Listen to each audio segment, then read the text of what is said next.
Hello, everyone. Welcome to a fun Thursday night with me and Ted Strazamiri. Appreciate everybody coming to this training on 3D modeling with drones. I already see people are very active in the chat, coming from all over. I did notice Carl coming from Hawaii. Hello, Carl. Carl, I was telling Ted right before we got on, I recognized your name. I was like, this guy's the man. He sent me a bunch of candy from Hawaii. What a nice thing to do. So good to see you again. I got people in Texas, Louisiana, bunch of spots. All right. Thank you. Thank you. A lot of friendly faces in here. Okay. So let me pull up my slides. We're going to bounce them back and forth. I've got some stuff to go through on 3D modeling, and then we're going to have Ted walk through some fun projects that he has done. By the end of this training, my hope is that you know what 3D modeling is, first and foremost, how it's used, how it's utilized, how it's helpful, what the demand and job market for it looks right now, who's using it. And then Ted will teach you about his process for going through. He's going to walk through some projects he's done and talk through what it took him to do it from start to finish. So you should have a good idea of the process and what it takes to go out there and create a good high quality 3D model that can be used as a deliverable for someone to usually use for inspection purposes. So with that said, everybody say hello to Ted. I think this may be the first time you've come on like a YouTube live with me, right, Ted? Yeah, it's first time on live. Yeah. How's All everybody right. doing? Well, Ted's coming from Canada. It's very cold up there. Not so much down here. Luckily, I got to go to Canada. What'd you say? Everyone always says Canada's cold. It's like we're like northern where I'm at in Ontario. It's like same latitude as Northern California. So it's honestly it's not that bad. Well, I also looked Florida, where I live, is the same latitude as Western Sahara, Africa, and I don't think it's quite as hot here as it is there. So I think you get some different shifts. At least for me, from Florida, it's cold. All right, cool. Well, you probably already know about me, so I'll just breeze through this. But if you don't know me, if you're new or you've never heard of Drone Launch Academy before, my name is David Young, founder of Drone Launch Academy. Started back in 2016. My story is originally wanted to be a commercial pilot, realized I was terrified of flying small planes, got my pilot's license, then immediately dropped out of flight school, became an accountant, kind of went a hard other direction. And then when drones came out in 2015, or drones didn't come out in 2015, I got into drones in 2015. And I thought this is a great way to keep my feet on the ground and not die, but also get some cool aerial perspectives. And then kind of went from there and started a Drone Launch Academy. And since then, we've trained, this was a little bit old, but almost 57,000 students have gone through some of our courses. So that's pretty wild. It's like a small city or mid-sized city. And over that time, over probably the last 2 or 3 years, I've gotten to learn a lot more about mapping, become a mapping semi-pro, not pro like Ted, but I've learned a lot from people like Ted and other people that I've been able to make courses with. And actually, CEO of Wingtra, I thought was super nice. He had shouted me up a couple times on his LinkedIn, and he threw me on his list of top voices in mapping, which I think is an extremely undeserved recognition, but kind nonetheless. All right, Ted Strazamiri. I'm not lying to you guys when I say Ted is literally the smartest person I've ever personally met when it comes to literally just drones in general, but specifically with photogrammetry, 3D mapping, laser scanning, anything like that. I think any company that you've ever heard of has sent him equipment to be like, Ted, please test this for us and tell us what we have screwed up. And he's like, oh yeah, no problem, and figures it out in like 10 seconds and helps them improve their product. So he's worked with a lot of people and he's done a ton of projects, geospatial, 3D mapping, modeling. If you look, I mean, indicative by how many people follow him on LinkedIn here. So that speaks for itself. People really respect Ted. But I'll let Ted, why don't you introduce yourself now that I'm done sort of hyping you up? Yeah, it was oof. I don't know how I can beat that, but I'm looking at this picture you have up of me. It's like the many stages of Ted. Look at me. I didn't have a beard, and then I had like way too much beard, not like well kept, and then lost some weight apparently in that more recent one. Thanks for the flashbacks. No problem. But yeah, I mean, it's my story is kind of like yours. I I stumbled upon drones in like 2015. I think it was the Mavic Pro. That was the OG. That was the one that like I saw on the Apple Store shelf, and I was like, I want one of those for no real good reason, but I think that could be useful for me one day. And then I did just that. I bought it, and I instantly discovered photogrammetry. I was always super into 3D and aviation, and it was like the perfect match. And kind of just started trying it. There really wasn't a way to learn otherwise.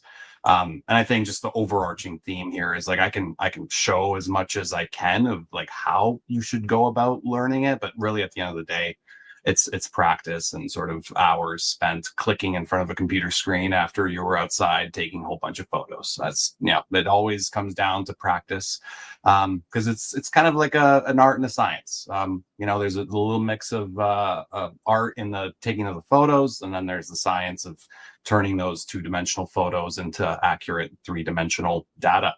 But yeah, I've been doing that now for just about 9 years here and there, and kind of multiple things and multiple ways of sort of maintaining a business in that world. But nowadays, I primarily work on Nira. Nira is a 3D sharing platform.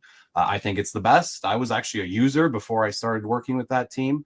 And also on the side, I still continue with Sky Deploy. So basically taking on some projects here and there that I really want to take. I have the kind of the luxury where I can pick the projects that interest me the most. And oftentimes it's the ones that I find challenging. And I know that when I take on projects like that and attempt them, and I get a chance to get out there in the field and have the permission, you know, to fly a drone around these assets, that's where I pick up some new tricks and sort of practices that I love to share online. Because when I was starting out, it was always a ton of stuff I would see was like, hey, here's what I did, or like this amazing mapping project that was completed by a company, but never like how I did it, or, you know, never like in-depth information. And that's kind of like how I started with sharing that info online. And I guess people really appreciate that, and let's keep doing it. Essentially, it's a win-win, I think, for everybody. The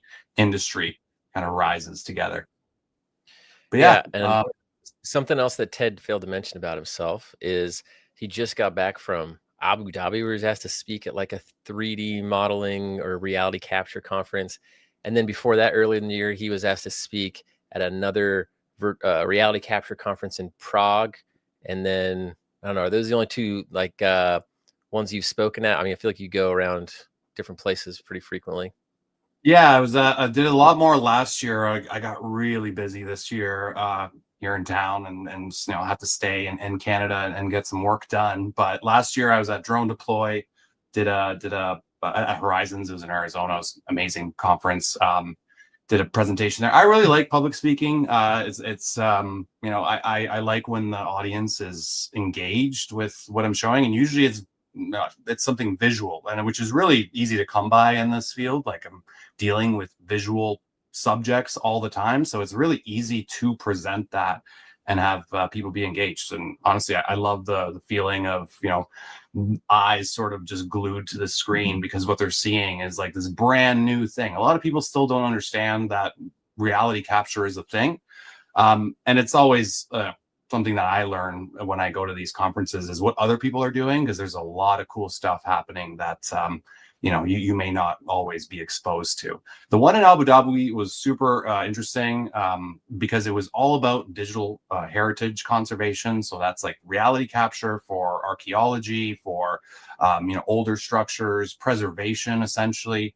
And so it has a really interesting mix of users, situations, and I think that that's one of the most promising markets to sort of be in right now, because it's very similar to what we do with infrastructure with reality capture, but there's an aspect of it that is kind of nice to know, that it's also preserving the state that that archaeological site, or you know, whatever it is at today. And you know, one day it might not be there anymore, but we still have this history captured in, you know, ways that are, in my opinion, much better than just photos or videos. Yep. You know, then, and you could use that for different things later on as well. Cool. All right. So you're talking to the number one person you could ever talk to in the world on what we're about to talk about. So that's what I wanted you to know. All right. So what we're talking about today, in case you just are totally new to this, we're going to talk about what 3D modeling is and how it's different, just different ways 3D models are being used. Ted just mentioned a few there. We're going to look at, there's this big shift in the last several years towards digitizing assets. When we say assets, we're just talking like physical assets, things that are in the real world, a bridge, a tower, a building, things like that. And then Ted is going to walk through, again, his process. He's got some cool projects to share with you. And then we have a new course announcement. This I'll just let the cat out of the bag. Ted made the largest course we've ever had, and it's all about advanced 3D modeling and digital twins. I had to go to Canada twice to finish filming it. And so people have been emailing me nonstop. Hey, when's this course going to come out? When's it going to come out? So today's the day. So at the end, I'm going to tell you about that, what it is, if you'd like to join it. But, you know, we're going to do a lot of fun teaching before that. And then we'll stick around for Q&A at the end in case you have questions, which I'm sure you will, about what we've talked about. Okay. All right.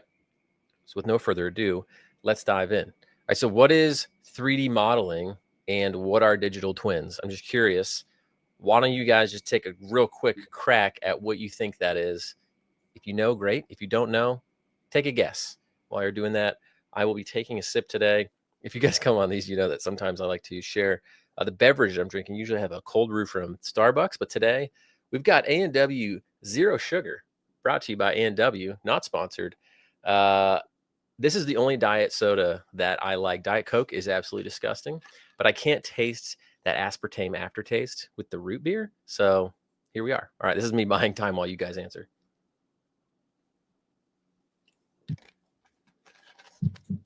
Where are y'all's answers? Come on, throw them in the chat. Don't know. That's okay. It's a loaded question. Digital twin is a very controversial term, David. I don't know if you know. And I just want you to know, I was scouring the internet because I had my own sort of, you know, we had talked about it and I had my own definition. I found both sides, but I'll tell you what maybe the technical definition of and what we're kind of referring to it as. Here we go. Digital twin version of I'll throw some of these on screen. Version of what you're building so you can test things prior. Okay. Digital twin, exact digital model, creating digital rep, kind of like 3D printing. It could be. No clue. All right. Well, according to Google AI overview, I just said 3D modeling specifically for infrastructure. Okay. So it's creation of digital 3D representations of large scale projects like roads, bridges, utilities to aid in their design, planning, construction, and maintenance. That's a big one that we'll talk about. So it's a realistic visual understanding of what it is. So it helps for cost estimation and analysis. Okay. And then digital twins.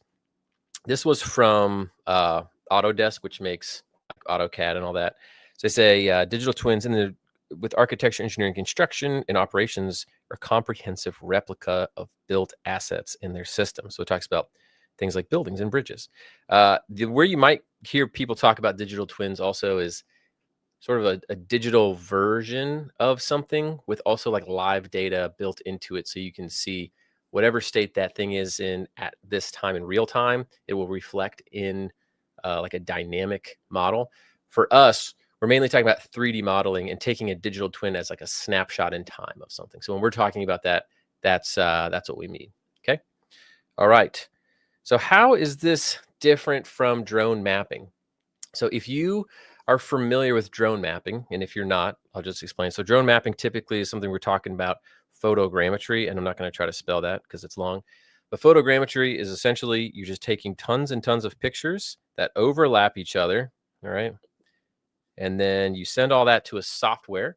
Software will look for a bunch of common points and will place it in usually in 3D space, figure out what it is it's looking at, and it will stitch those photos together and recreate what was on the ground. So really, digital reconstruction is done in drone mapping, but typically you're looking more at a straight down view to try to get a map, often horizontally with some vertical data built in to see like elevations and things. You use a lot like civil engineering, surveying, those types of workflows.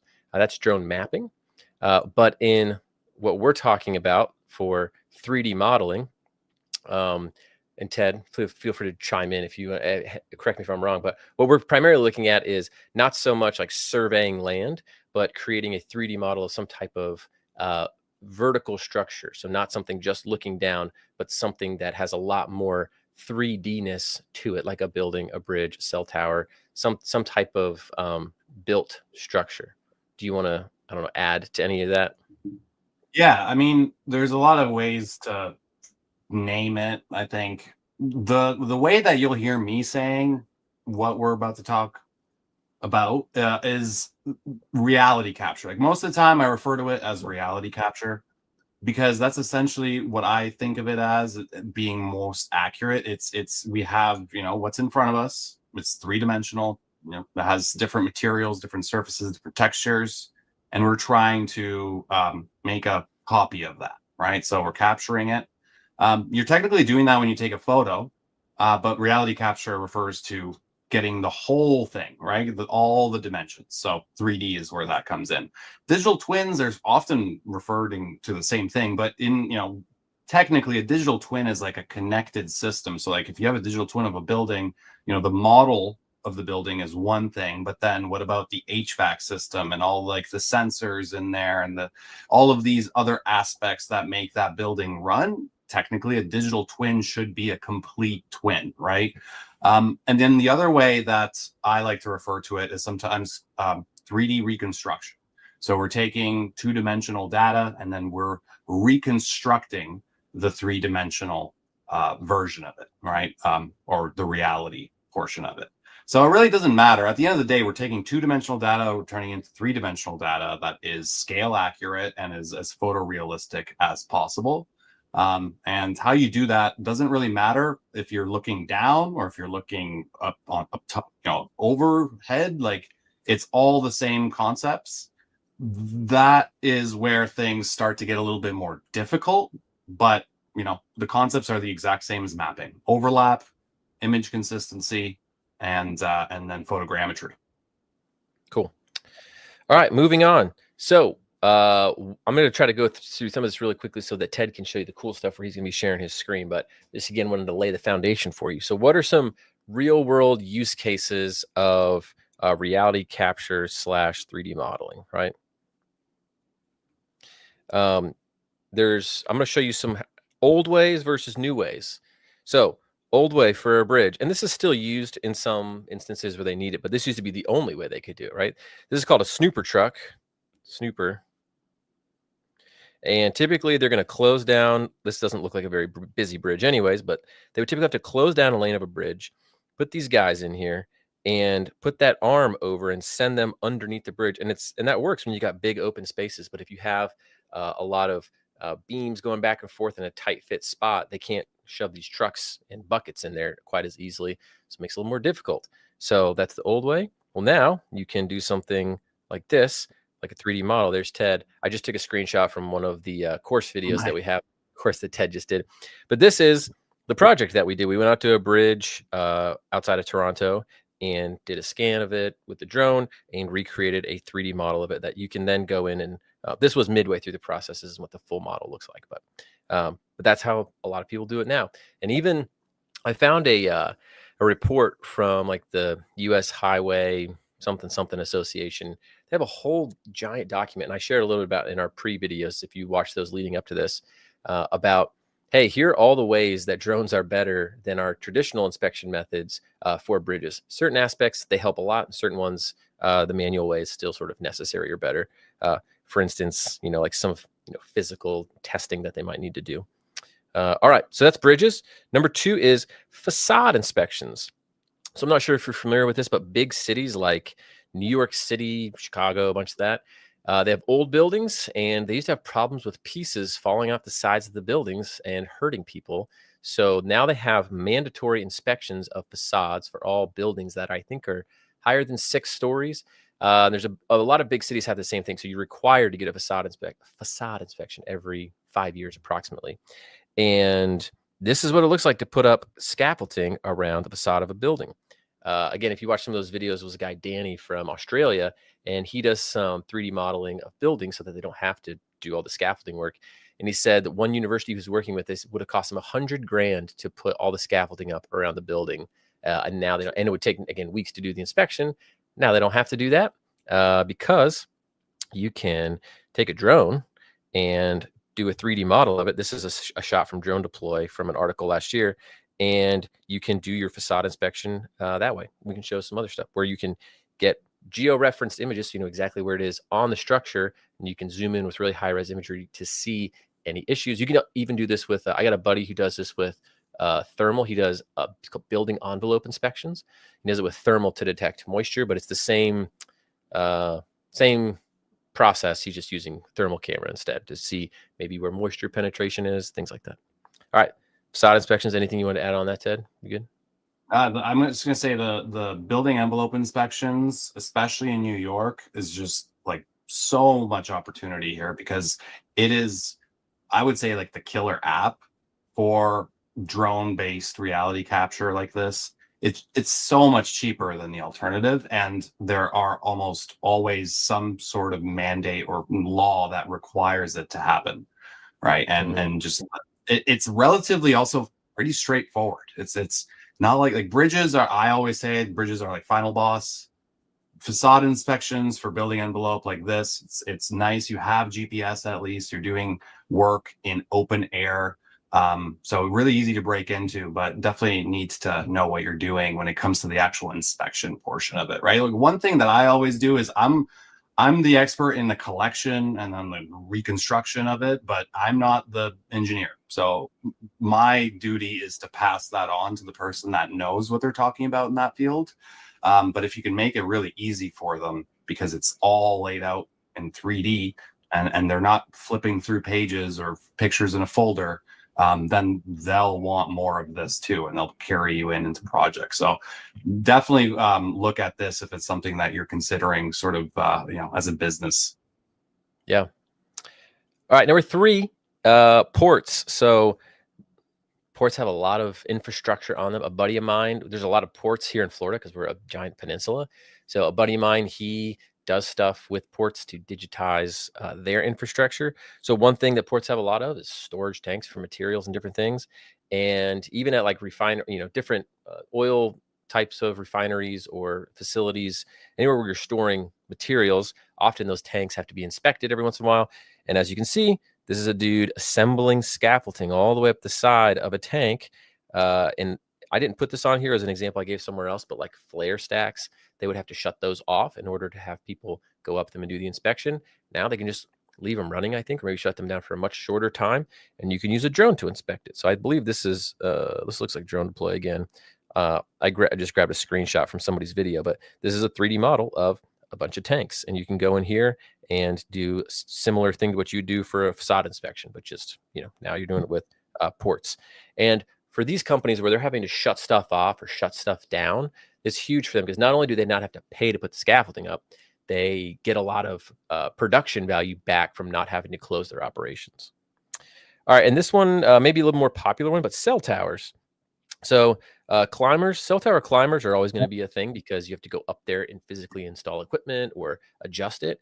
But they used to have to go up there and just to like check stuff to make sure that the correct equipment was installed, or the alternative was literally like binoculars. I talked to people, they would like take binoculars or like really high power, like a telescope almost, and look to see if things are in the right area. And that's not the best way to do it. But cell tower inspections or maintenance, checking, is the right equipment there? Is it pointed in the right direction?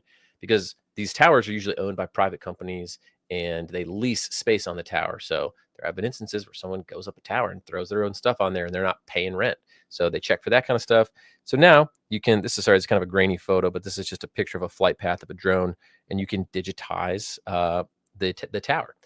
They are training tower climbers to do this as well to help collect this data. So again, drones are really helpful if you are going into a career path and you're going to utilize drones as a part of that, or if you're a drone service provider and you got enough of this type of work to keep you busy. There's both angles. And then last but not least is as-built comparisons. So if you design a building and as it's going up, do you want to compare to say, is this stuff really going where it should be going? And as I was looking at this, I found this research report actually where they did like quantitative analysis to see if it was better. And this one was September 2025, so this is pretty recent. And this is just a picture of sort of the digitization they were doing. But this is kind of wordy, but if you look here just for a moment, it says compared to manual inspections, which typically occur weekly and achieve 70-80% coverage, this system for drones can capture over or reality capture 90 to 95%. It reduces inspection time by 60 to 80%, enabling daily or weekly updates instead of multi-day delays. And then it actually says it was more accurate. Its conventional methods was from 10 to 15% plus or minus accuracy to 2 to 5%. So anyways, if you can read on, but basically it just was better in almost every way, comparing an as-built, what they're building, to a 3D model of it. So thought that was pretty interesting. Cool. Okay.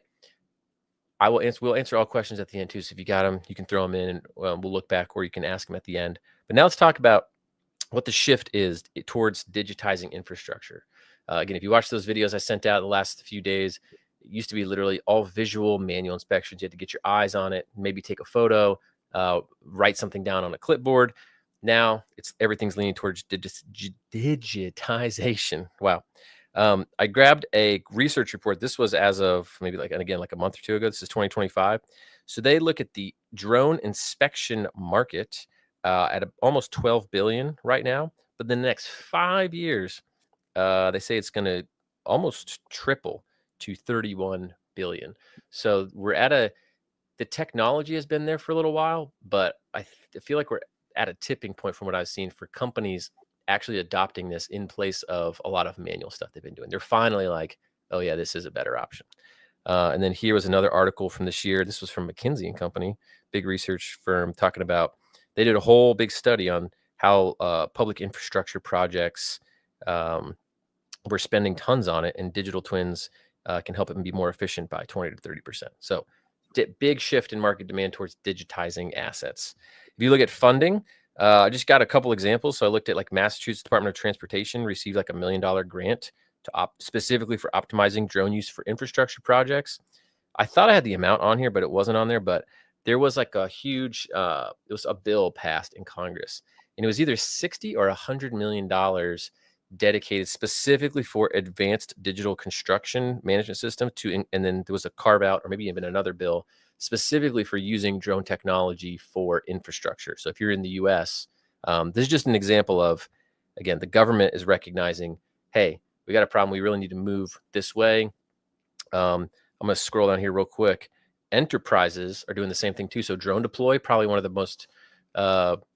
primary reality capture software companies. They surveyed all of a bunch of different construction, engineering, enterprise firms, and they looked at architecture, engineering, and construction specifically. And of the ones they interviewed, 3/4 of them were already using reality capture, and then 21% of them said that they aren't yet, but they're planning to. So literally only 4 out of 100 enterprise companies said they don't have any plans to use reality capture in the architecture, engineering, construction world. So, and this is up a lot. So they do this report, they've done it a few times, and it is definitely trending up. I've looked at I don't want to fill this whole thing with charts and graphs, but everything you look at on inspection, drones, reality capture, every graph goes up and to the right. So it is rising tide lifts all boats. It's a good time to get in. I did want to look here real quick. So I was just like, what if someone's interested in it as a career, maybe someone wants to go as a drone service provider, certainly opportunity there if you know what you're doing. Like Ted turns down jobs. Also, Ted's really good at this. But if you want to do it full-time, there are like full-time jobs out there that use reality capture. So I'm just going to look at a couple of them, right? So this one's for digital construction manager, paying 65 to 85. The first thing on essential duties was develop detailed 2D and 3D models for civil construction projects. And if you look down here, there's, different CAD modeling stuff. So the skills that we're talking about. If you look at this one's a little bit more experienced, but if you go down here, part of the surveyor, field technology engineer stuff, it was pulling jobs near me since I'm around Tampa. If you look down here, it says support and perform drone 360 photo video capture and post-processing, assist with reality capture, US photogrammetry, capture, process, document as-built conditions, support project teams and engineers, on the analysis of reality capture deliverables like point clouds, meshes, 360 photos. Again, all stuff that we're talking about. Similar here, responsibilities. Use reality capture, such as drones, 3D cameras. There's another one. Conduct these things to do processing data to 3D models, point clouds. And then if you're like, oh, these sound like a lot of experience, there's one for an intern. VDC is usually, oh gosh, what is VDC? Like virtual design construction. Anyways, Virtual the first construction. Which is that? Virtual design and construction. Yeah. 3D modeling to support everything. Quantity takeoffs. So it's just even an intern is saying assisting with developing 3D as-built deliverables. So if you know how to do this, there are jobs at all levels out there. So just wanted to encourage you, if you're like, oh, this doesn't exist, it's actually picking up where there's actual real jobs. And then if you look at government adoption, I showed you where some of them were getting funding, but I looked at a survey. I think it was something like 80+% of state Department of Transportations have like drone teams now, or are using drones on some established level. So I just grabbed a few. I actually know the guy who heads up the unmanned aircraft system program for the Alabama Department of Transportation, and he's like, yeah, we'll hire people right out of high school if they got a 107, and we'll train them up. And they're doing 3D, they're doing bridge inspections, they're doing photogrammetry of roadways, progress stuff. So here was one of their job postings, right? If you're a drone pilot with them, they're paying, it's pretty good, like 65 to 107. Now this was like the higher level position. They have one below this as well, if you don't have as much experience, but you can do it with them. Massachusetts Department of Transportation, they are hiring unmanned aerial systems specialists. So talking about, again, CAD stuff, GIS. Then if you look at Texas Department of Transportation, remote sensing for photogrammetry, this one's paying 65 to 95. So there are real active job postings out there for this type of work. Now, I'm not saying that, you take one course with us and then you're going to go get all these jobs, right? There's much more involved in getting enough experience to get jobs, but I just want to show you that there are a lot of jobs that involve these things. Okay. All right. So that's my portion of yapping. I'm going to turn it over to Ted to talk about some cool projects that he has been working on and walk through what his process is when he's creating 3D models. So I'm gonna pull mine down, and Ted, take it away. That was a very enlightening overview. That's it's hard to keep track of like how the industry and how the growth of this is going. Like I've always thought that it's going to take this trajectory, but I feel like it's moving faster than expected. The technology is getting a lot easier to use. That's the other thing. Like when I started, drones were just very difficult to use other than for mapping. And then even in mapping, there was a lot of obstacles to get through with like software and stuff. But nowadays the tools are getting so good. Like the Skydio X10 here behind me, amazing drone for this stuff, basically does everything for you. And then the Matrice 4 Enterprise here is another workhorse. They both like in a pairing are the ideal like setup that I always recommend for folks. But even like some of the consumer drones, the minis, like you can get all of this same stuff done if you're okay with flying a little bit more manually. But you also don't have like $10,000 up in the air next to a bridge or to a building, so you can, it's a little bit less stressful. But at the end of the day, it's a camera. Like it's a camera taking pictures, and it just happens to be in the air. That's really the only difference between all of these. Some of them have a little bit more bells and whistles. But if you get my screen up on here, I'll show you guys a few examples. Summarize the kind of projects. These are sort of a mixture of projects. I kind of want to give you guys like a collection of sort of how this comes together. Here's a bridge I scanned in 2023. This is about an hour and a half from me. Pretty obvious when you see something like this that, reality capture is probably the best way to document this, right? Like, first of all, how would you even get up to this pier? River between you. How do you get up close? Sure, you could use binoculars, or you could use a bridge master, which is like a reverse boom truck. Very, expensive, got to shut down a lane, or you can just use a drone and use photogrammetry. So the detail is pretty impressive. You can go through and also annotate and measure. That's the beauty of reality capture, is that everything is preserved, including dimensions and scale. So those measurements, I've done projects where we scanned entire runways at an airport and extracted all of the crack widths. Because as most people, would expect, cracks are not generally something you want to see on these structures, but it's not the crack length that matters, it's the crack width. And like really wide cracks, the ones you can see finely like this, kind of too far gone. Like you want to document them, but you can't really do much about them at this stage. However, the very small, minute cracks, those are the ones you want to stay on top of and monitor and see how they change. And it's not just that, but it's also the pattern that they're forming, right? So an engineer is looking at all these things, both qualitatively and quantitatively, and putting that together in their opinion. So this as a deliverable is ideal for them, right? I'm not the engineer. I'm collecting this and I'm passing it over to them. They're the experts, and they can perform the same inspection that they would have spent maybe a day out in the field with binoculars and cameras to do, and do it much more effectively by using a reality capture model like this. I see a question here. How did you inspect under the bridge in those nooks and crannies? Well, I used a Skydio. This was actually an S2. This is from a couple years ago. It's the best drone for GPS denied environments. And I'll talk about like why that matters a little bit later. But at the end of the day, there really isn't like one perfect, extremely well-rounded tool. You always kind of have to know which one to use for which scenario, and what type of structure really just defines that to begin with. So for bridges, you are going to be underneath the structure. Your drone has GPS on it. That's how drones basically hold their position. And as soon as you get under here, GPS is gone. Drone can't see those satellites up in the sky, and then you lose the ability to just stay put, right? If you've ever flown a drone, you know that if you let go of the sticks, you will just stay put. Well, under here, it'll start to drift away and probably, knock into the wall, and there goes your drone. So that's like one of the key situations where you do need something really specialized like a Skydio drone. But for a lot of other cases, like I mentioned earlier, it could be anything.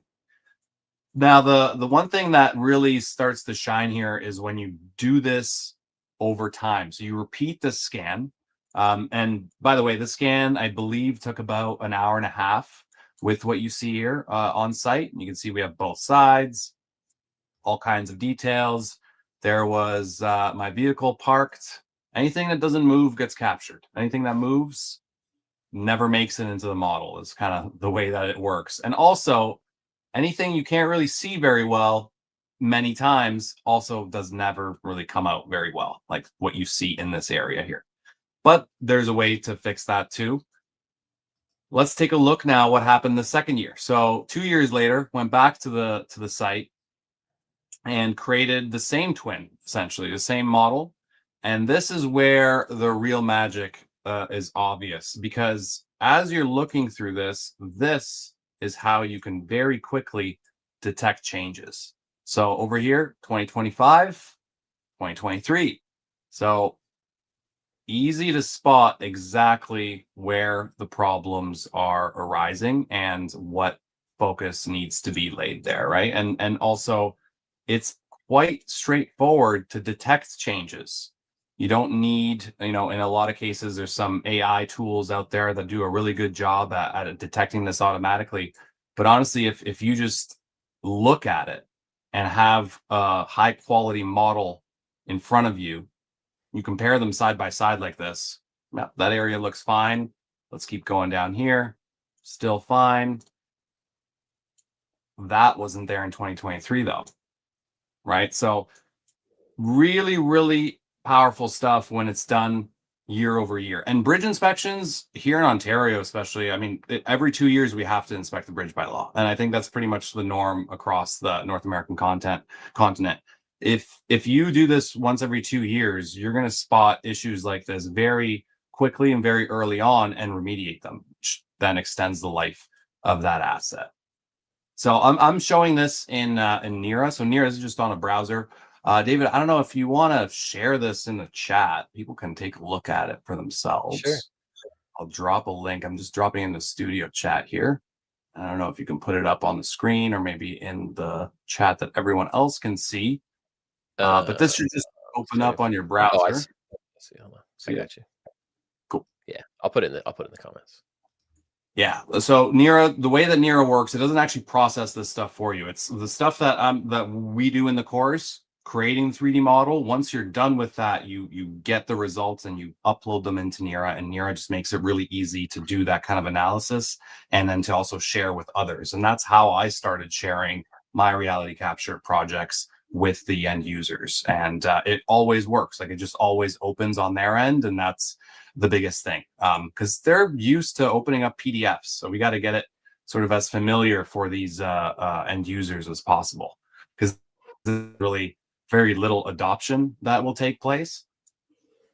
Another cool example I have here is kind of more on like the, up close world. This is for digital heritage preservation. So this is actually a home here in London, Ontario, that was to be demolished, but it has a sort of a heritage value to it, and it's sort of been assigned this. And the city wanted to preserve it both digitally and, of course, extract measurements for architectural drawings for anything that they may want to recreate in the future physically.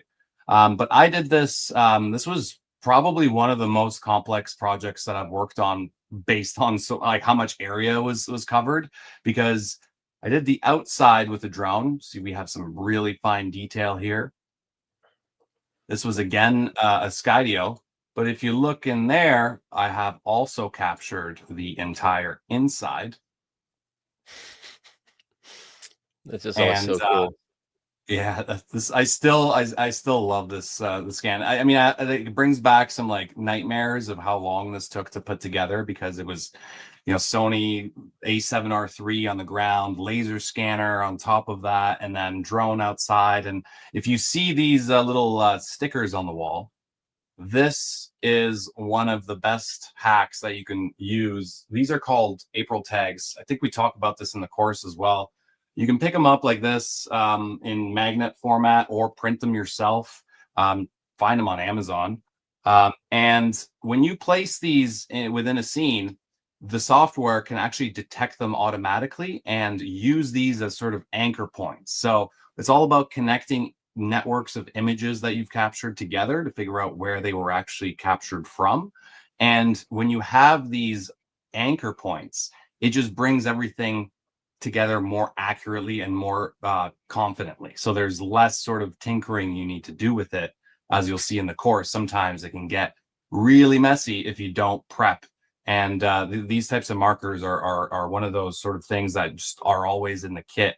But reality capture for this type of preservation work is really fascinating, and it has a lot of value, right? Like intrinsic value as well. The former owner of this home got to see this, and they're really emotional about it, because they're going to have this forever, right? Even though the home is not there, they can always kind of imagine what it was like when they lived there. David talked about cell towers before, and definitely cell towers are a prime subject for this. They're actually really difficult to fly drones around, because all of these antennas are emitting some pretty nasty radio frequency. It's like it's powerful, right? It's got to get that 5G over to your iPhone. So we can scroll through our TikTok and not waste a second. So these are just tuned up. And when drones get up a little bit too close to these, they typically lose GPS, right? Or the video feed. So you have to kind of like play around the frequency spectrum that's in here, kind of like judge the distance. But when you do, you can come out with some really impressive models. And it's really valuable, because as you can see here, we have the wires very perfectly modeled. This is actually a Gaussian splat. Gaussian splats, I'm going to blow your mind. These aren't even 3D. These are like gas.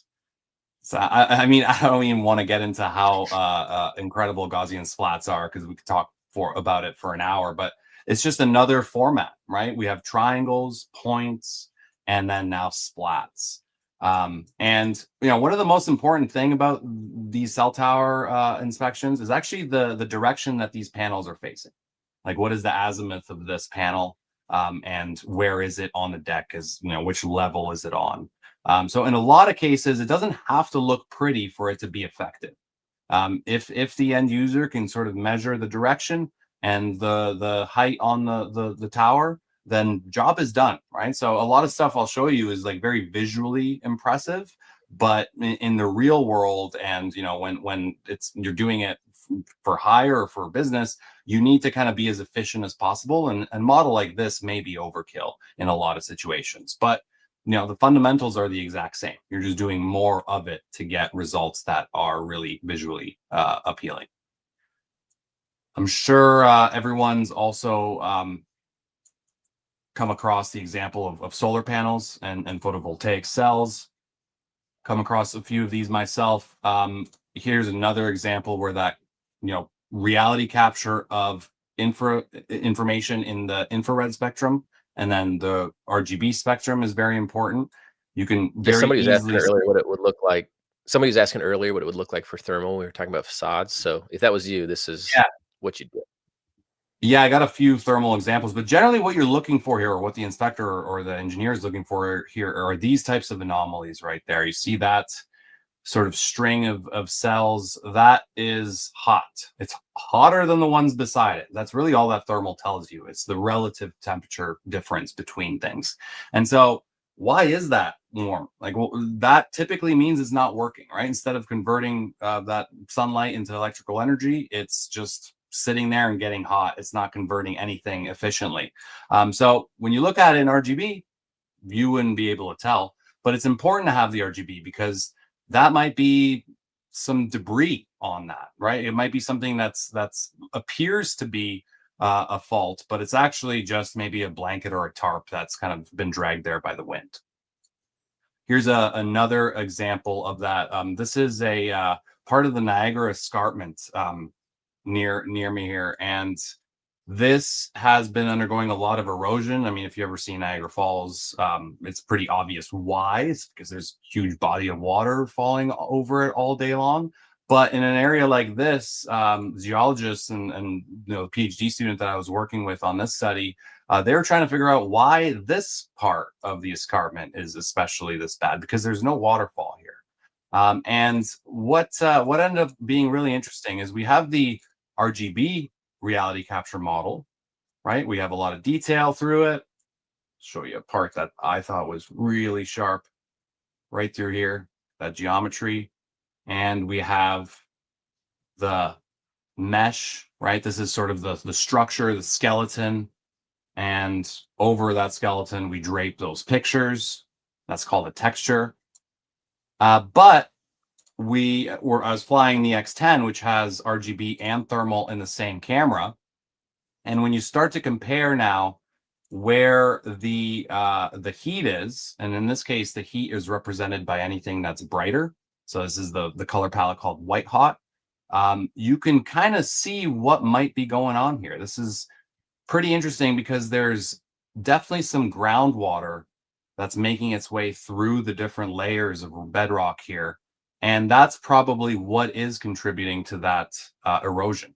And when we were there, we would hear these icicles, these massive, these are probably like 10 to 20 feet in height. They would just tear off and fall and hit the ground. It's super loud, but as they're tearing off, they're pulling a bit of rock with them, and that just over time is accumulating. But seeing the data of the specific temperature ranges between here was really really important for the scientists that were studying this. So this wasn't really something that could be measurable before. And you can use the thermal aspect of this type of work for bridges as well, and any concrete, because whenever there's some delamination or sort of a chunk of concrete falling off, like you saw in the earlier example, it would have the same type of effects on the thermal. But of course, there's also building envelope inspections. And like I said, this one is a really important aspect of what's sort of popping up out there in the demand for this type of work. And again, it's because it can be done remotely and we can capture the state and the condition that it's in. And so what happened here is I essentially collected all of this data, collected all these images, And when I show you this, this is the position of all of the photos that were used to capture this model. And so photogrammetry is essentially just the triangulation of all of these camera positions to points that create a surface. So that when I click on something in this model, then on this bottom film strip here, you see that little target appear. That is the point I clicked on in the model on the 2D image, right? So if you go and look at it side by side, that location right there corresponds to the images and their location where this target is. So you get to see it from different angles. And the thing about this is that the photo is the ground truth. Like you can't really get more to the true state of something other than the photo. The model is great, but there's always a little bit of loss of quality. There's always something that's changed in the process of turning it into 3D. That's why these two things need to sort of coexist. And that's how in, I would say 90% of cases, these projects come together. It's the 3D model, the texture, that's really useful for whoever's viewing it to navigate around and understand where they're looking and find the sort of the connected patterns between these objects and these faults. But then at the end of the day, the important information is contained in the photo, and that's where the annotation can also be made, right? We can draw a box around it, present a little description. All of this is reality capture. All of this is 3D reconstruction, because these are things we need to do in our software in order to put it even together to begin with, to create that 3D model. And it's really nice that then we can continue to reuse all of those pieces of data to come to the final sort of result, which, you know, these annotations eventually make it into a PDF report that you can generate right through here. And it's pretty much the same across all the software. So we talk a lot about Reality Scan and Metashape in the course. That's because those two kind of represent the two sort of different ends of the spectrum. Reality Scan is free for any sort of business that's doing less than $1 million in revenue a year. And then Metashape is about $500 a license, but it has like every feature under the sun. So it's like really a pro tool. So if you learn either one of them, I always sort of recommend people start with Reality Scan just because it's accessible, and then migrate over to something else when they know they need to, because they can't figure out how to do it in Reality Scan. The two sort of methods of doing it are very, very similar. So if you learn one, you kind of learn them all. It's just some of the menu items and the nomenclature might change, but the fundamentals are always the same. You need overlapping images that are of high quality in sort of the way that they were captured. They're sharp, they're crisp, there's no motion blur. And then you need as much information about where those images were when they were captured. So typically the drone gives you that information, but sometimes it may not. So you need controls, or you need markers like the ones I showed you earlier. And then you just let the math kind of do its thing, right? If you put in good data, you're going to get typically very good results right off the bat. It's only when it's not optimal, when whatever happened in the field, sometimes things happen, sunlight, things like that, weather. You can still come back from that. If you really know your stuff, you can always sort of get back to the optimal condition that data is going to be. You don't always have to go back and recapture it. You really want to avoid that in most cases. The other aspect of this is building information modeling, so BIM. So from this this tower, this right at the top of this tower here, there's actually a bird's nest. I've scanned this a few times. This bird's nest, like it's a falcon, I believe. We have a lot of birds of prey in London, and this thing keeps growing. It's humongous, but they're not removing it because like it's not causing any harm. Like it's not going to fall off. It's so like settled in there. But what if we wanted to have some architectural drawings or measurements to sort of create CAD replicas of the structure? That information can be extracted from the model that's created, right? If the model is accurate to scale and the right steps have been taken to ensure that it's accurate, then it's as good as a laser scanner, really. And I've done a lot of the experiments. I have actually a couple of webinars that are on YouTube where I sort of compared photogrammetry accuracy to terrestrial laser scanning, which is like a $90,000 laser on a tripod. You can get almost the same results if the data collection is done well and the processing is done carefully.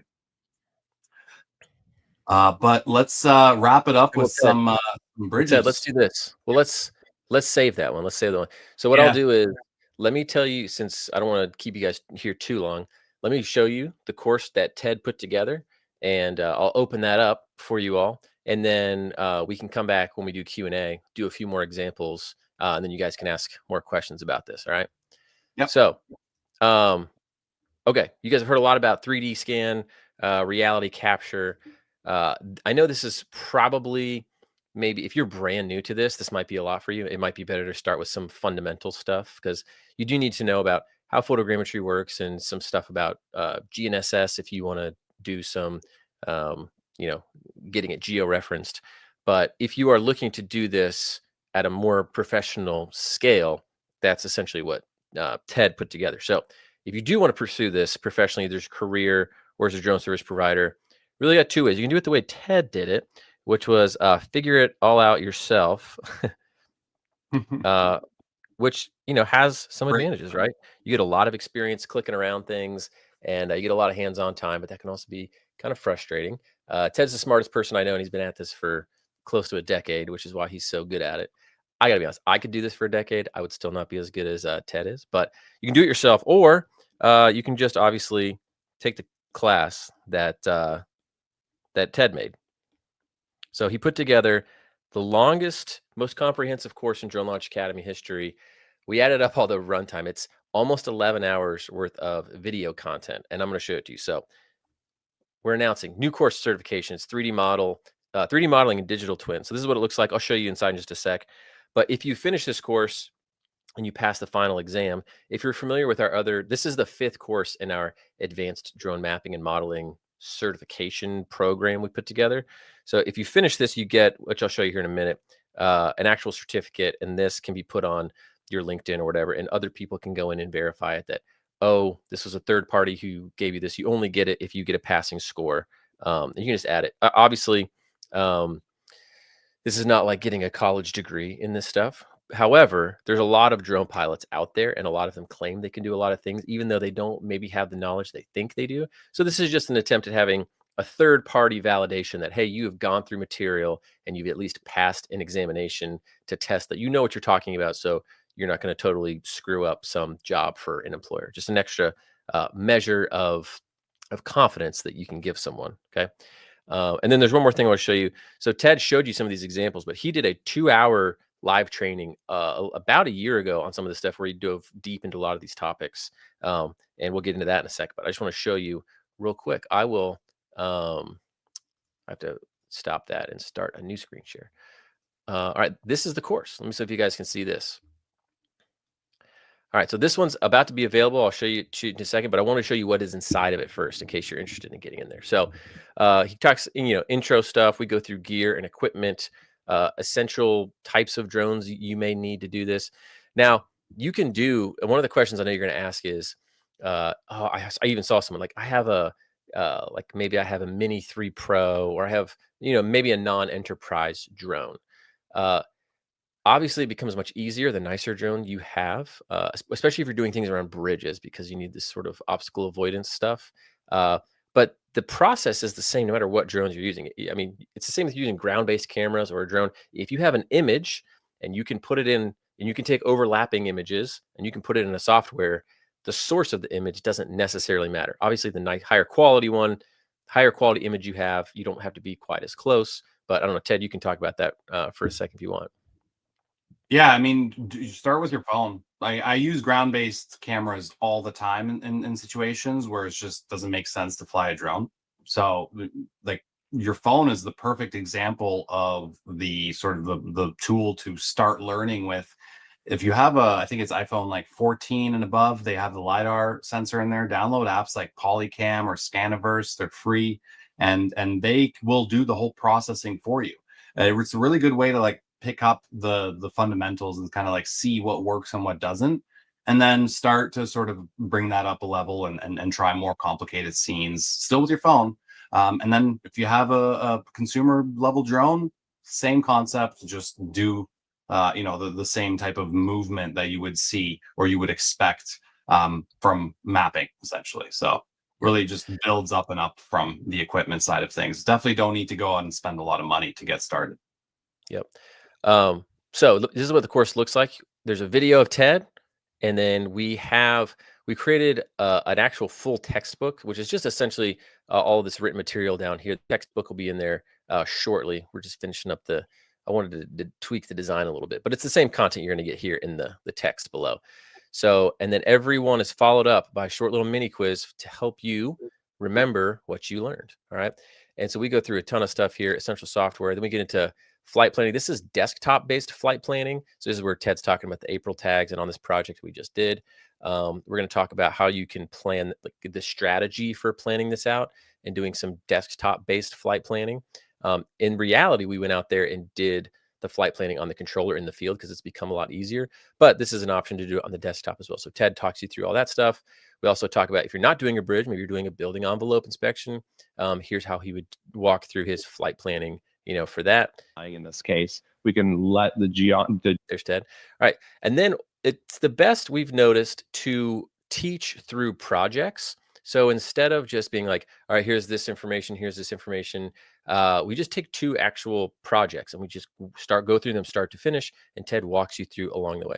So the first one we did was a little bit simpler. It was like a big church parking lot and a building that Ted will go to test things often.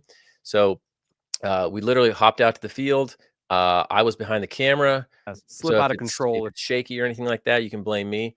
But we filmed Ted out here doing everything, setting up the GNSS, getting all of his ground control points, walking through everything. We screen shared it all so you can see what he's doing on my parents' iPad, and connecting to his correction sources, validating a bunch of stuff. And then we do the mapping so that we take you out to the field. We do all the work to do all the data collection and guess a lot of things, every little piece of it along the way. He uses a DJI drone and he uses a Skydio. Again, you can use a different drone, but just giving some options that are out there. So we do that with Skydio and with I don't want to run you through all these, but Skydio you can't screen share, so we just zoomed in real close to the screen so you could see it. And then we take all that data and we go back to Ted's office where he is sitting right now, and we open it up, and he takes you through every little bit of the processing from start to finish, from reviewing your data, doing alignments, every little step of getting the point clouds. We look at how to make sure all the stuff is matched up and the model is going to actually reconstruct. I don't want to get into every little nitty gritty. As you can see, there's a lot of videos in here, texturing, then sharing the models, doing reference accuracy settings. So your geo-referencing for those types of things. And for this course, you do need the prerequisite of knowing GNSS. And if you don't, so this is the last course in our advanced drone mapping and modeling series. I'll tell you about two you would really need before you could do this sort of all the way through, is Geodesy and then GNSS and survey control. Those are the two foundational courses. And then you could take this one. But just to tell you that. So we go through the entire process of doing this to get an actual, model out of it at the end, right? Double check. I have the right. Checking all the Select by reprojection error. This is what it looks like when you get towards the end for your point clouds that you would then share. And then we get into, so we start off with a simple one, and then we go more complicated. So we go out to that bridge that I mentioned earlier, and this is outside of Toronto. Here, and we do this bridge start we also to finish. might see some lens flaring. Him talking and about, we want to avoid, our plan. Again, going out with his GNSS receivers, than what getting all his control points. Not too big of a. Then we actually do these flights. So we went to the car because it was a longer flight. Snap until we go through the entire flight collection, data collection process, planning everything. And then someone's asking, how do you get all the nooks and crannies? So use a Skydio because it can point upwards. So we talk through doing that. And for bridges, you're going to have to capture different sections. You really should have. And then bring them all together later. So we walk through all that. And then here is going back and processing all of the bridge stuff. And this is in Metashape. And again, with each one of these things, you've got a lot of text that walks you through every little thing that we did in there. So you can see lesson content. If you're like, oh, what was this? What does this mean? What does this mean? I mean, we literally spelled it all out. It'll form a full textbook. Quality control and gradual selection. Everything's written out for you down here with a little quiz for yourself to make sure that you knew what you were doing. Get all the way to the end, and then you would take a final exam that you have to pass with an 80%. If you don't pass the first time, you can do it again. But we just make sure that you actually know the material. And once you pass, you will get your advanced 3D modeling and digital twin certificate. This is the last one in our advanced drone mapping and modeling certificate program. So Geodesy for drone surveying, which is sort of the foundational principles of positioning yourself on the earth. It's like the foundation of all survey geospatial knowledge, really. That's top. Well, I'll get into that in a minute. GNSS positioning survey control. These are all the ones in here. And when you get the certificate, it looks like this. This is one for Geodesy. A guy, Gary Daniel, had it. And so you can put that on your LinkedIn, share with people. An employer can come in here, or another person can validate that this is an actual live, active credential on our site. It's just creds.dronelaunchacademy.com. Actually, you can't see. I'm sorry. This is what I was talking about.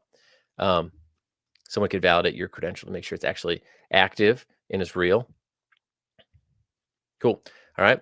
So again, this is not a college degree, right? But we're trying to provide some sort of third-party validation that you've been trained and that you have passed some type of assessment, so that you are to separate you from some other person out there, whether it's a job, a career position, or it's a drone service job that you're going after. Okay.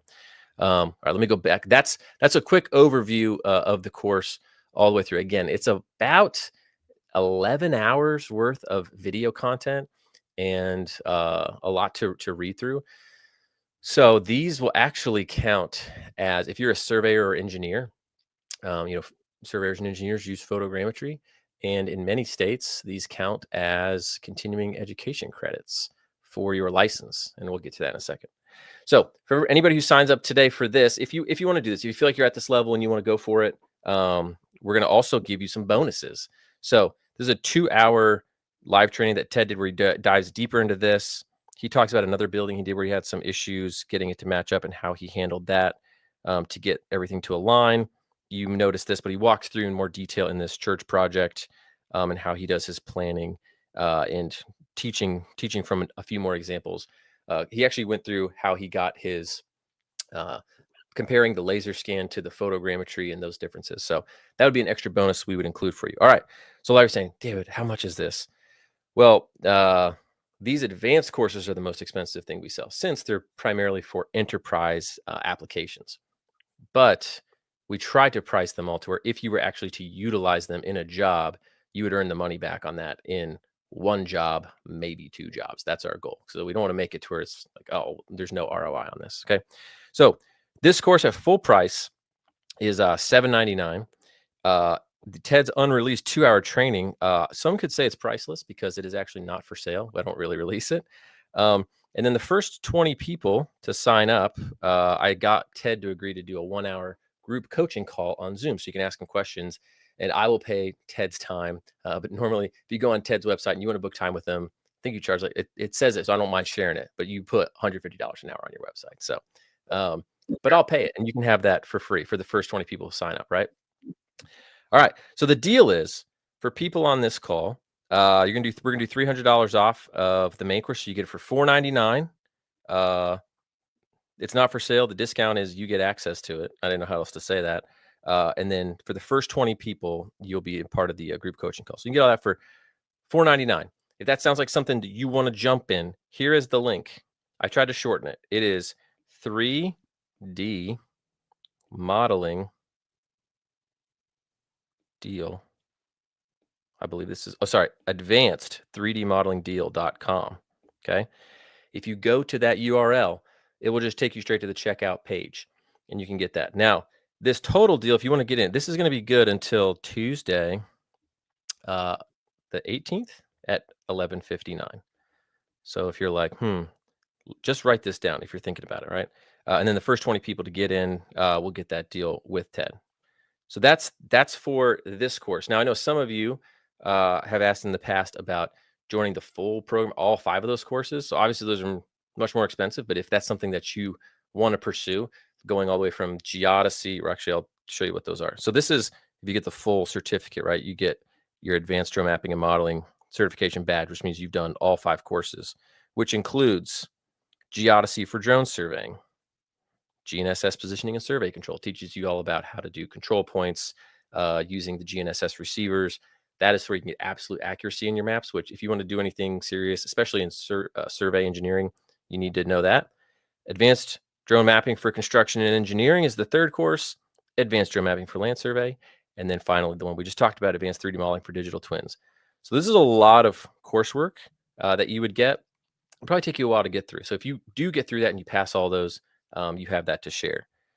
Here's the instructors, just so you know, for those other courses. Dave Doyle is probably one of the most respected people that exists for geodesy. I don't know. I said it to Ted and he had already heard of him, right? Oh, I learned so much from his YouTube videos. This is like foundational knowledge when I got started watching his videos. When you told me you had Dave Doyle on that course, I almost didn't believe you. Till I see this. Literally, I just hit up Dave on LinkedIn and we started chatting. He reviewed our course material. I was like, dude, would you just want to teach this? And he's like, sure. So I flew to DC and we filmed with Dave. So he teaches that. Next is Chris Breedlove. So he is a geomatics professional now at Withers Ravenel. They're a big survey firm, and he used to work at Duncan Parnell, and they are a geospatial equipment supplier. And so he would meet with surveying and engineering firms to help them get whatever equipment they needed, to include drones and GNSS receivers. So he's very experienced in survey control and how that works and setting it all up and everything. So he's also a certified geographic information systems professional, which I saw there was one other person that had that in the chat today. So he teaches that course. Nate Howard is a survey manager at Kiewit. They're like number 2 or 3. They fluctuate back and forth between top engineering and construction firms in North America. And he is like one of 2 people in the whole company that heads up their like drone program and how they implement drones across all of their projects. So he's in charge, I think now, of like half of North America as a survey manager. And so he's doing this for a really long time. So he teaches what they do implementing drones in their civil engineering and construction projects. And then finally, Root Patel teaches land surveying. So he works with a land survey firm. They actually offered him a partnership in the land survey firm just to help them expand their photogrammetry stuff. So he exclusively works with engineering and survey firms to help them do survey products with photogrammetry. He helps them implement that stuff and all they do. So in this one, you learn about like planimetrics, line work. They do topographic maps for golf courses. Again, these are all real projects that their survey firm was hired to do, and he used drones for them. And he just teaches you, hey, here's what we did in these 2 projects for the survey firm, what the deliverables were, and how he does all their workflows. And then finally, you already know about TED. We've talked about that tonight. So for continuing education credit, if you're a US-based surveyor or engineer, here's how much each course gets in terms of credit. So if you were to take all of them, it's literally 47 hours. I think most states require 15 hours a year, or like 30 hours biannually, twice a year, or every 2 years. So I know you have to take like ethics and things like that, but aside from that, you could basically fill 2 years worth of continuing education or more with all this. Except in these states, you have to be registered, and we're not registered in these states. So if that's you, this would be educational only, and you wouldn't get PDH credit for it.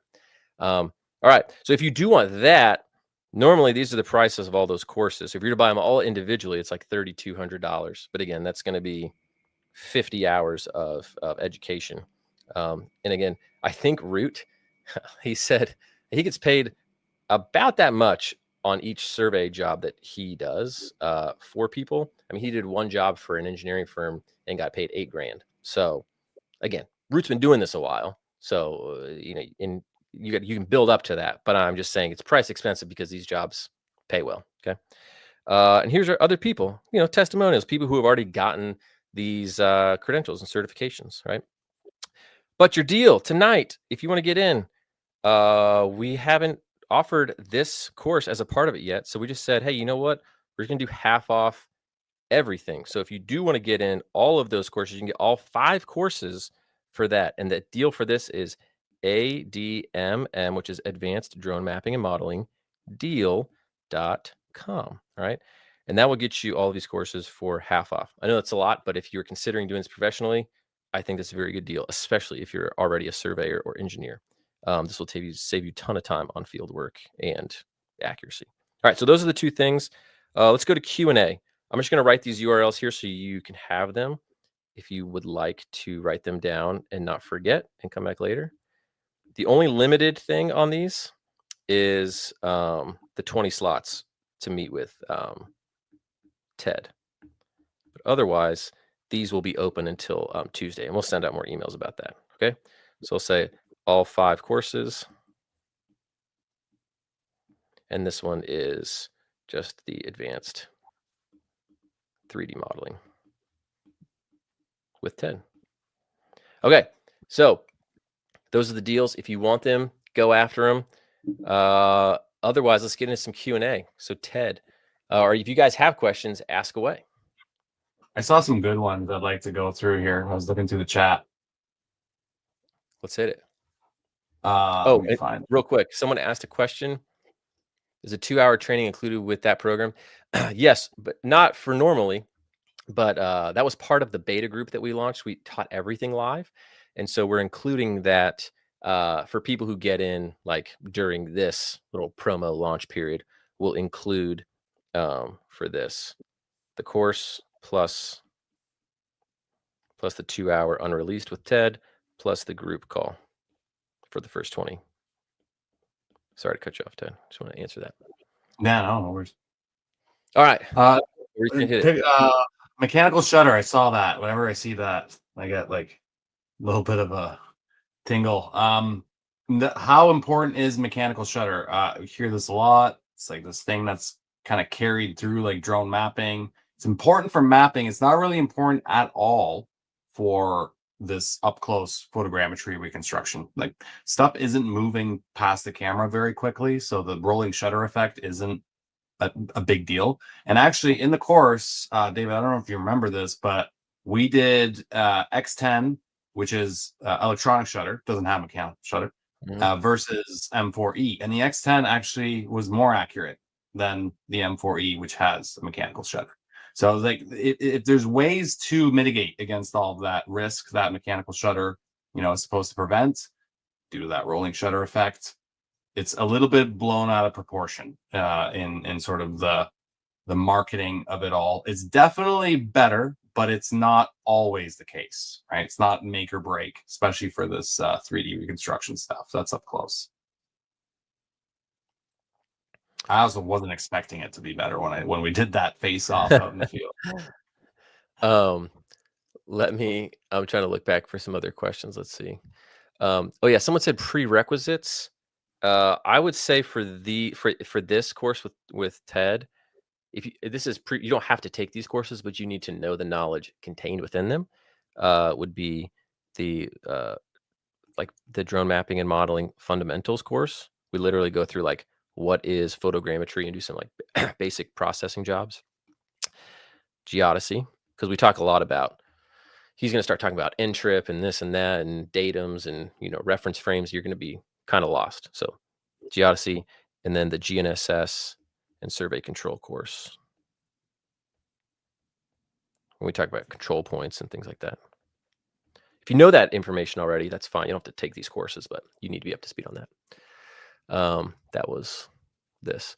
All right. And then you answered the one about, you answered the other one. Carl gave a nice course. Fantastic. Hey, good. Carl, you are a surveyor, right, in Hawaii? Let me know. Oh, Amanda. She's already working through it. So for the people who were already bought the first 4 courses like a long time ago, we gave them early access to it. So glad you're enjoying it so far. You answered mechanical shutter. DD said not needed. Is that drone deploy or something else? Recommend the fundamentals course. Thanks. Still saving up for the Matrice 4E and the M400. Those are quite different in price points. And in use case. Yeah. I would almost ask, like, do you need the M400? Because the M4E can do a lot. Mhm. And actually, we use the M4E in the course for several examples. Oh, you want to answer the question, Ted? They said, what can I do with the Mini 4 Pro? You can do everything you need to with the Mini 4 Pro. It has MSDK support now, so you can have flight planning apps that do automated missions. Hammer missions, I think, is one that works.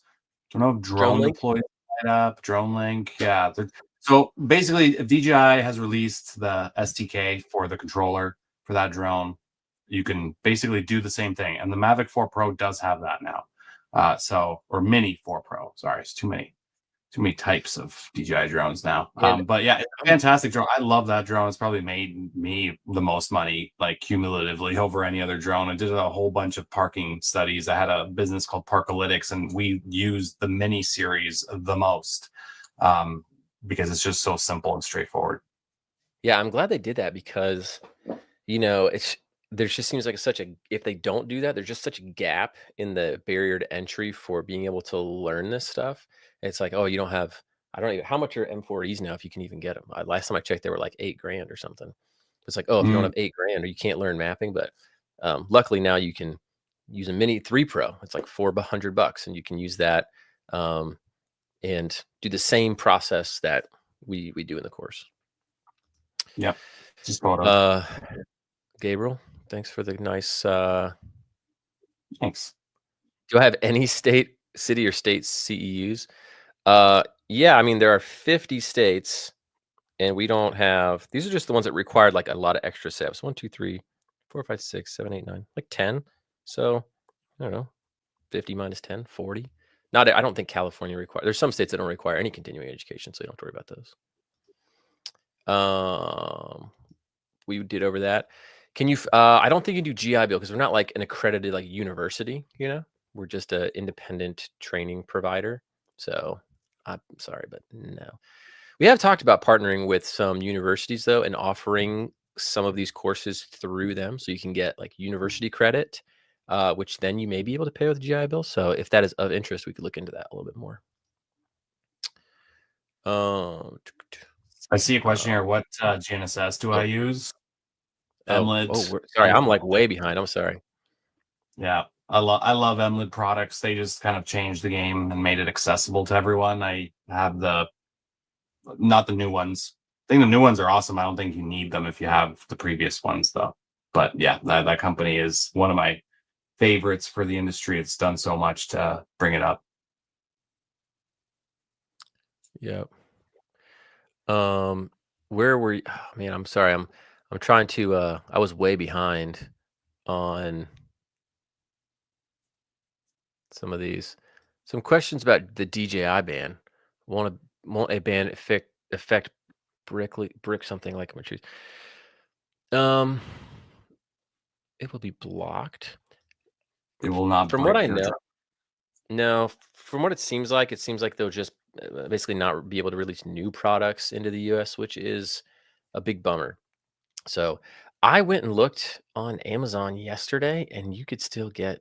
I mean, I was looking for like a Mini 3 because I was looking for something cheap. We were going to give one to a school or something, but I could buy a bunch of Mini 3s and Mini 3 Pros on there. So I assume there are other ones available right now you can buy in the US. South Korea is becoming a pretty good way to source them, tariff free. So, eBay. Yeah. What if I already purchased some of those classes? If you purchased some of those classes, I'm not sure what you mean. I mean, you can still do the this one at the discounted price that it is. If you wanted to get some of the other classes, just email. Like if you just wanted to buy them individually, like if you're like, I don't really care about engineering or land survey, but you do want the first Geodesy and GNSS, just email us. You can email me, David,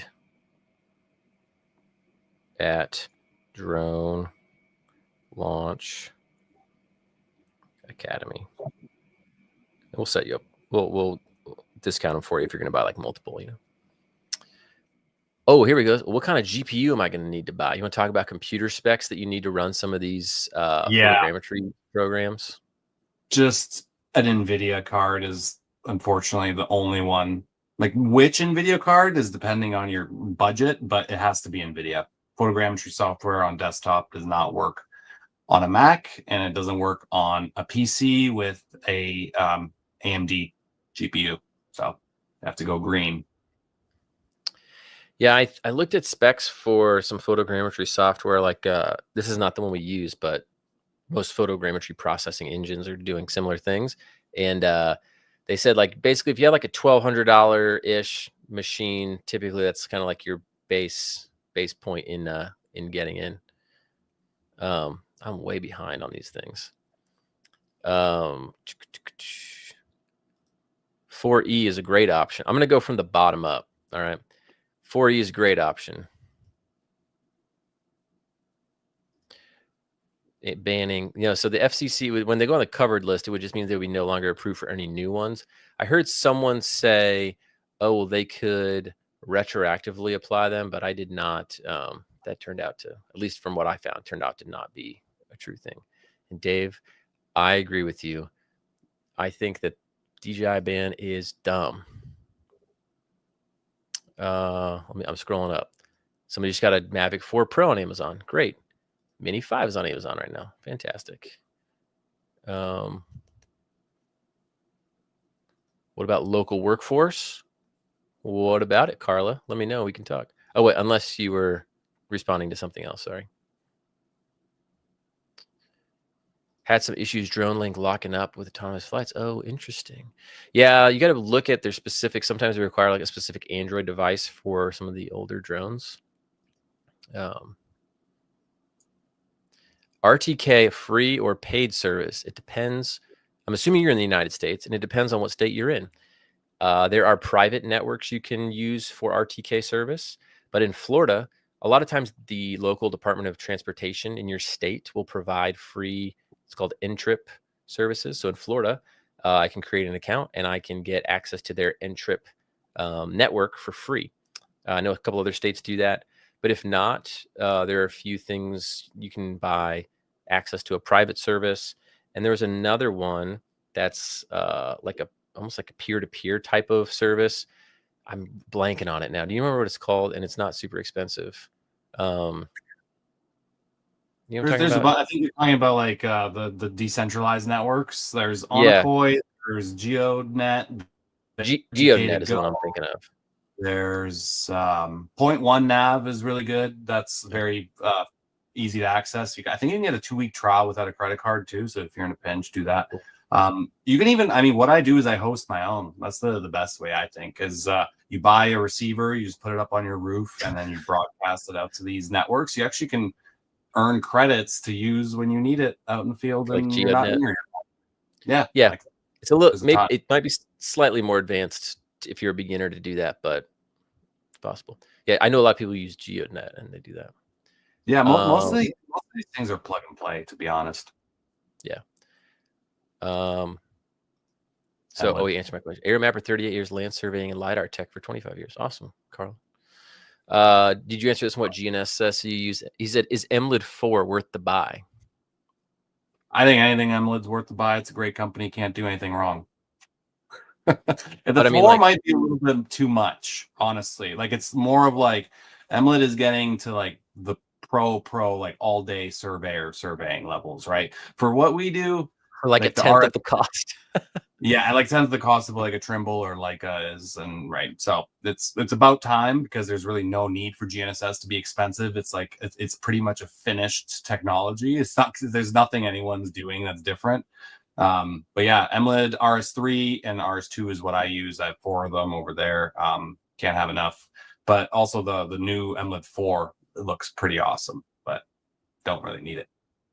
Yeah. Real quick, Grant.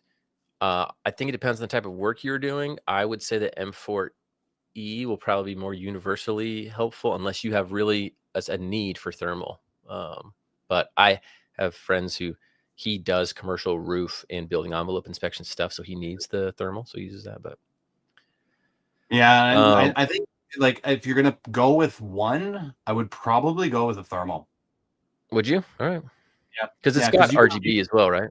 Yeah, and it may not be like the mechanical shutter and like the mapping RGB, but you can make a webcam accurate with control points, so it doesn't really matter. You get the thermal, which gives you more sort of access into different types of work. Here's one. Can you explain the Nira software? Is Pix4D the way to go?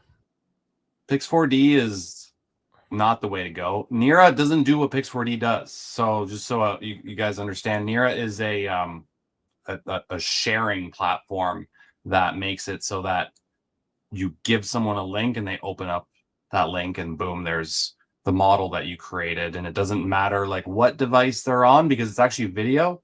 I don't know if David, you were able to post that link of the bridge compare, but if you open that, what you're actually interacting with is video. It's really crazy. It's not 3D running on your phone. It's 3D that's being rendered on a server, like a Google server near you. And all you're getting back is like HTML5 video. So if your phone can open up a YouTube video, you can open up a billion polygons. That's the biggest thing. Like we can spend a lot of time creating 3D models. If you can't share it, what's the point? Right? If you can't get it into that engineer's hands on his screen at his office, maybe he's at Field's Edge, maybe he's under the bridge just with like a 5G connection on his iPhone 6.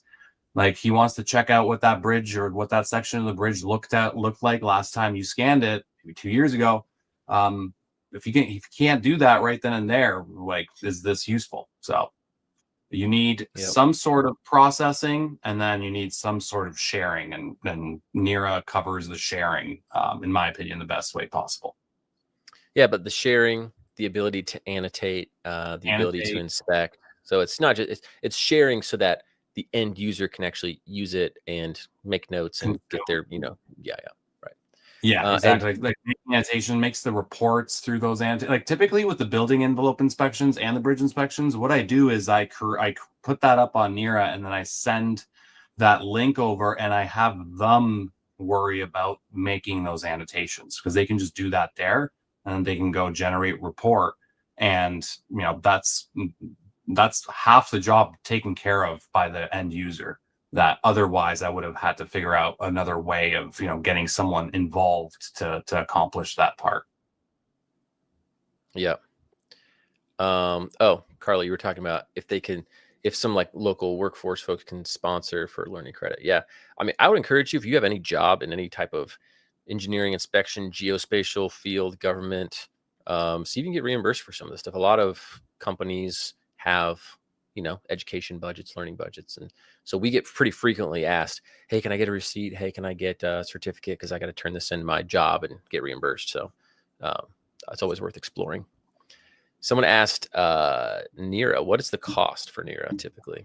Starts at $19 a month for individuals, but if you start doing it sort of as a business, about $120 a month. You get started for 19. I mean, Nira is also a really great way to sort of build your portfolio of work and have people see the quality of work you're able to create. Because it's one thing to like show them a picture of this 3D model that you made. It's another thing to have them literally open it up right in front of you and, in any sort of situation and just explore it. It's the biggest part again is just like sharing. If we can't get it across, like we're not doing any better than just emailing a PDF, right? Yeah. All right. Sorry, keep.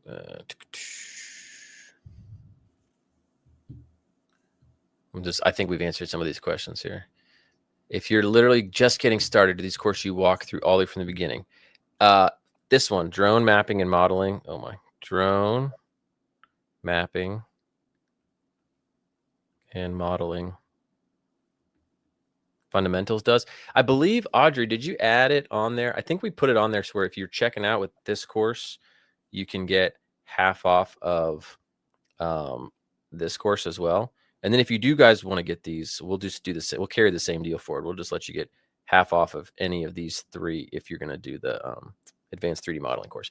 And this one will walk you through from the beginning, from like literally, okay, the drone goes up, takes a photo, we zoom in on pixels, it does this. I mean, here's how to do all the different types of overlap setting, how to handle elevation changes, the type of overlap settings you need.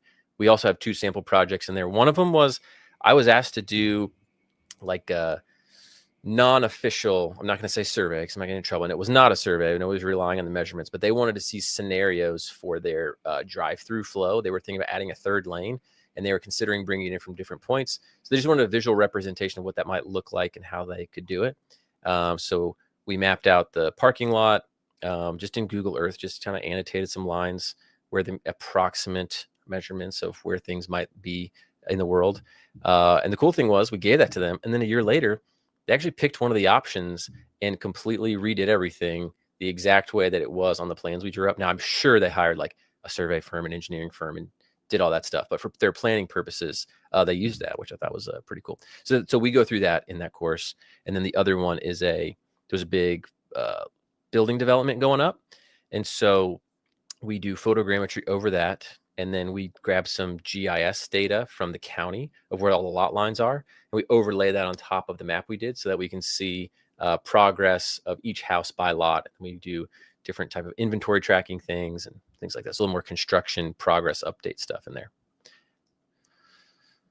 All right. Let me scroll down. Thanks. Search for the last 4 courses I took from DL. Open doors. All right. Love to hear that. Very welcome, Carl. Do you have an option to go over photos and videos? Maybe a Zoom call? Maybe a group coaching call with Ted? I mean, Ted also does consulting. I don't know how much time he has, but if you go on his LinkedIn, there's an option to book him on LinkedIn if you want to. Send me a message. I try to respond as many of them as possible. Or email ted@nira.app or LinkedIn. Best way to find me. Cool. My YouTube is Sky Deploy, by the way. I have a whole bunch of webinars from the past there as well. And Ted's got super cool videos. If you go back and look at his past LinkedIn posts, he does a great job of like putting together these banger, like sizzle videos of him inspecting a bunch of stuff and doing a lot of cool projects. Can you sign up with PayPal? I don't know if there should be several different checkout options, but I don't remember exactly which ones there are. All of the normal ones, but I'm not sure if PayPal is on there. I think it should be. Does Emlid replace the use of, say, Netgear? Netgear, the router company? I'm not sure what you mean, Netgear. No, not really. Yeah, that's a little different. What can be used to replace satellite connectivity for positioning information under bridges? Nothing that you can use, but the drone that is built for that purpose is either going to use a LiDAR, like the M400 has like that LiDAR dome on top of its forehead. The M4E has that LiDAR attachment you can use as well. So that'll help. Or cameras, like what Skydio does, the 6 cameras, 3 up top, 3 on the bottom, create sort of a visual representation of what's around it, real-time point cloud, essentially. That's what the technology that's available can do, but there's nothing really that you can bring into the picture and sort of help it with. Real quick, here's a bonus lesson that you get in this 3D modeling course where Ted this is that thing he's talking about, the manifold that goes on top of the M4E. And so if you are in a GPS denied environment, it like scans the world around it. We just did this boat and it literally creates this. What a viewable. It creates this flight path that it's going to do. And then it goes and collects all the data. It's pretty cool looking. And it captures this so that it knows where it's at and can do this cool 3D scan. So talk through that, how that works. Again, with a lot of nice text on how to connect everything. So this way, if you don't even have to take notes if you don't want it. It's all right in here, exactly how to do everything. All right. Forgot how much we covered. It was long. It was long. There's a reason I came to Canada twice. You'll notice in the earlier videos, Ted, it looks a little different than the later videos. There's the gap. It's all right. Well, I filmed that with him, and then he had to go inspect like a dozen bridges and got real busy on me. So, what makes the most money? Top 10? What do you think makes the most money in this, Ted? That's a really good question. I've made the most with parking studies. Oh, really? Yeah, like by far. I'll tell you that like I would say market rate for someone that can do most of the stuff that you saw in the what we talked about today, probably about $2,000 a day. Is what a pilot or like an operator that's kind of doing the reconstruction and the field work. About $2,000 a day, like I would expect. But then there's always like these, edge cases where you can make a lot more based on the project or, but it's one of those things that not everyone can do. Even though they have the equipment, right? You can go buy the equipment, doesn't mean you can do it successfully. So you're getting money for that skill that you've accrued over time and practice. Yeah, and buying all the equipment. Oops, hold on. Kaylee Robbins. Hi, Kaylee and John Jeffers here. You were on my podcast, Deep South Focus Photography. You guys are killer photographers, real estate in, is it Mobile, Alabama? You guys crush it. Anyways, thanks for being on here. What's the best way to gain new clients for this type of work? Networking, social media, cold calling? Build a portfolio and share it.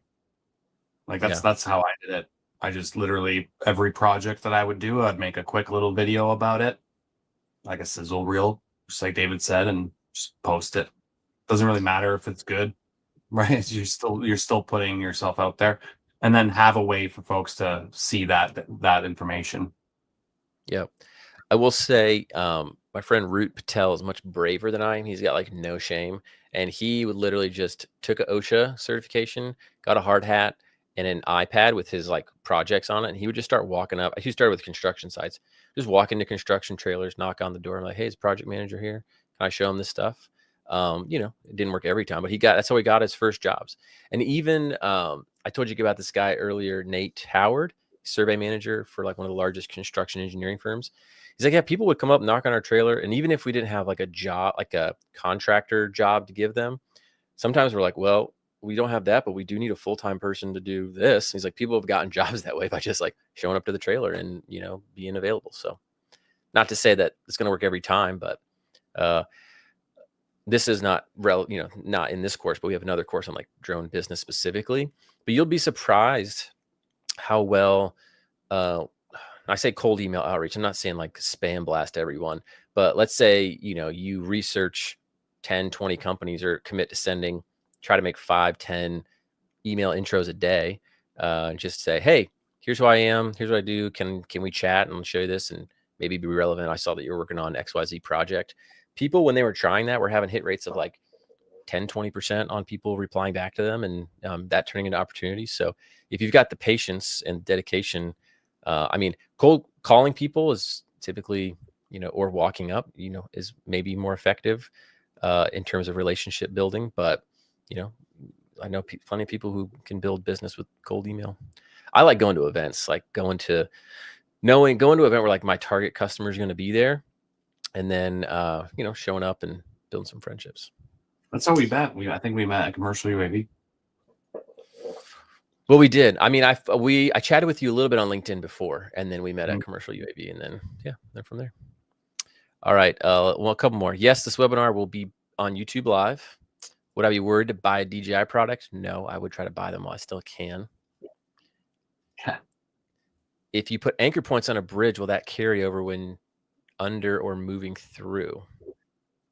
Like the paper for the bag? navigation of the drone, no.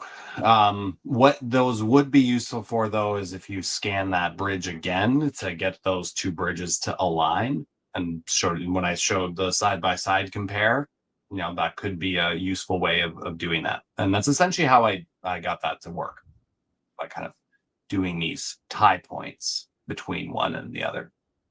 Cool. Maybe that's what we cover in the 20-person. Yeah. Lecture. I think that'd be kind of a cool thing to look at. Thanks for headed to Tampa. That's my neck of the woods. I'm 45 minutes from Tampa. Cool. Wing Walker, all you people I've had on podcasts are coming on here. You guys, Wing Walker, he's doing photogrammetry stuff, killing it too. All right. Let's wind it down here, guys. I know we're We're getting late. Here's another one. Hey, another podcast attendee. Cold calls work. All right, sweet. All right, cool. Well, I don't want to keep Ted too much longer. He wakes up at 4:30 in the morning, and he's agreed to stay up late just to do this webinar with you all. So I don't want to make him crash out here. So, anyways, thank you guys so much for coming to this. A lot of fun. Ted, thanks for being here. Again, if you guys want to write down one more time before you go, so you don't forget these two URLs if you're interested. A3D Advanced 3D Modeling, ad3mdeal.com, or ADMM Advanced Drone Mapping and Modeling deal.com. That's for all 5 courses. And yeah, those will be good till Tuesday. And I hope you all, if you're ready and want to learn, jump in. Would love for you guys to be in there. And we'll see you later. Thanks again. Bye-bye.